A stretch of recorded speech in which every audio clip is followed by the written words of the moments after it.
여기 한 아이언클레드가 탑에 오릅니다. 왜 오르는지는 저도 모릅니다. 그리고 이 아이언클레드의 앞에 한 마리의 고래가 등장합니다. 이 고래의 이름은 니오. 앞으로 아이언클레드의 여정에 도움을 줄 것입니다. 니오가 4개의 선택지를 제시하는군요. 선택지 중 3번째가 괜찮아 보이는군요. 그런데 고르자마자 몸에 기생충을 박아버리는군요. 이 중에선 첫 번째 카드가 좋아 보입니다. 이제 탑을 한번 올라봅시다. 그렇게 탑에서 처음 마주친 것은 기괴할 정도로 턱이 발달된 도마뱀이었습니다. 탑을 오르기 위해 이 도마뱀과 생사가 걸린 싸움을 치러야 합니다. 도마뱀은 강력히 저항하지만 결국 패배한다. 이후 다음 층에서는 슬라임들을 만나게 되었습니다. 슬라임들은 확실히 턱 도마뱀보단 약하군요. 가볍게 제압했습니다. 이후 막다른 길에 도착하게 되었는데 갑자기 벽에서 얼굴이 솟아나 뭐라 말하는군요. 아무래도 이곳을 지나가려면 망각하거나 변화하거나 성장해야 하나 봅니다. 생긴 건 무서운데 오히려 도움을 주는 이들이군요. 망각하는 것을 선택하겠습니다. 왜냐면 아까 웬 고래가 몸에 박아버린 기생충도 망각할 수 있거든요. 이후 탑을 오르다 웬 상인을 만나게 되었습니다. 그에게서 카드 제거 서비스를 구매해준 후 계속해서 탑을 오릅니다. 그런데 눈앞에 웬 괴생명체가 나타났군요. 딱 봐도 위험해 보이긴 하지만 위험을 감수할 만큼 큰 보물을 얻을 수도 있겠군요. 보물을 얻기 위해 도전한 결과 7의 피해를 받았지만 최대 체력 10을 늘려주는 유물을 얻는 이득을 받습니다. 이후 일반적인 적보다 강한 엘리트 몬스터를 상대하게 되었습니다. 하지만 엘리트 몬스터라고 해서 쓰러뜨리지 못할 리는 네가 날 이렇게 만들었대. 아니, 네가 자초한 운명이다. 시발, 끔찍한 악몽이었습니다. 이제 한번 탑을 올라볼까요?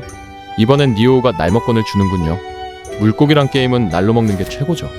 날먹은 부끄럽지만 도움이 된다.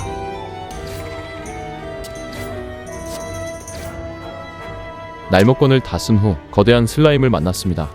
만나자마자 중식도로 공격하려 드는 슬라임. 치열한 공방이 펼쳐집니다.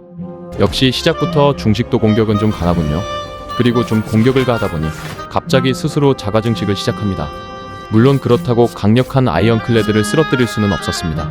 이후엔 엘리트 몬스터를 맞닥뜨렸는데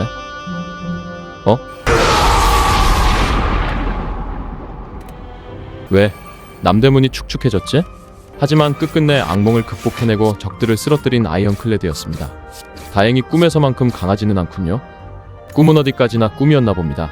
그리고 엘리트 몹을 쓰러뜨린 보상으로 석재 달력을 주었습니다. 이후 화롯불에서 잠 한번 때려주고 상점에서 카드 함 제거해주고 이후 웬 상자를 발견했습니다. 웬 타륜이 들어있군요.